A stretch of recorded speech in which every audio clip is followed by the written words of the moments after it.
ꯀꯔꯝꯕ ꯇ꯭ꯔꯦꯅꯔꯕꯨ ꯑꯩꯈꯣꯏꯅ ꯌꯥꯝꯅ ꯍꯩꯕ ꯌꯥꯝꯅ ꯐꯕ ꯇ꯭ꯔꯦꯅꯔꯅꯦꯅ ꯍꯥꯏꯒꯅꯤ ꯀ꯭ꯂꯥꯏꯟꯒꯤ ꯔꯤꯖꯜꯠ ꯐꯖꯅ ꯄꯤꯕꯤꯕ ꯉꯝꯕ ꯃꯣꯏꯒꯤ ꯗꯦꯖꯤꯌꯔ ꯍꯦꯜꯊ ꯑꯥꯎꯠꯀꯝꯗꯣ ꯐꯖꯅ ꯄꯤꯕꯤꯕ ꯉꯝꯕ ꯇ꯭ꯔꯦꯅꯔꯕꯨ ꯑꯩꯈꯣꯏꯅ ꯑꯐꯕ ꯑꯍꯩꯕ ꯇ꯭ꯔꯦꯅꯔꯅꯦꯅ ꯍꯥꯏꯒꯅꯤ ꯑꯗꯣ ꯑꯐꯕ ꯑꯍꯩꯕ ꯇ꯭ꯔꯦꯅꯔ ꯑꯃ ꯑꯣꯏꯕꯗ ꯀꯔꯤ ꯀꯔꯤ ꯆꯪꯏ ꯍꯥꯏꯕꯗꯣ ꯍꯥꯏꯖꯔꯛꯀꯦ ꯇ꯭ꯔꯦꯅꯔ ꯑꯍꯨꯝ ꯑꯦꯛꯖꯥꯝꯄꯜ ꯄꯤꯔꯛꯀꯦ ꯇ꯭ꯔꯦꯅꯔ ꯑꯦꯁꯦ ꯄ꯭ꯔꯣꯐꯦꯁꯅꯦꯜ ꯕꯣꯗꯤ ꯕꯤꯜꯗꯔꯅꯦꯅ ꯈꯜꯂꯁꯤ ꯕꯠ ꯌꯥꯝꯅ ꯕꯦꯁꯤꯛ ꯑꯣꯏꯕ ꯐꯤꯠꯅꯦꯁ ꯁꯥꯏꯟꯁꯁꯤꯒꯤ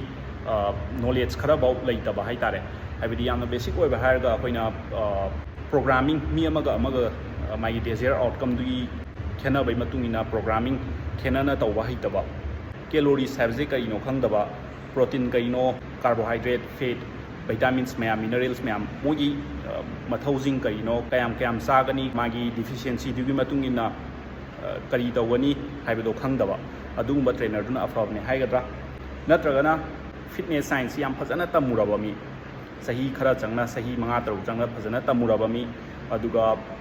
ꯃꯥ ꯃꯁꯥꯃꯛꯀꯤ ꯑꯣꯏꯅ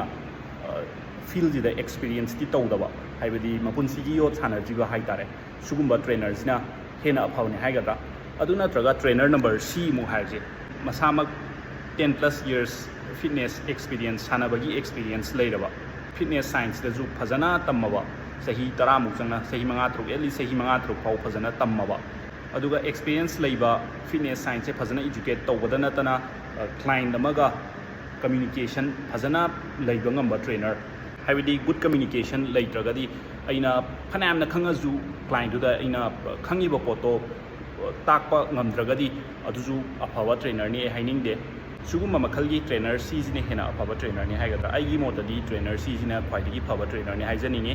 मयामदा आई ट्रेनर सीजी के एग्जांपल ओइबा याबा मयामना फॉलो तौदा कानागदबा अकाउंट खरा शेयर तौजरमगे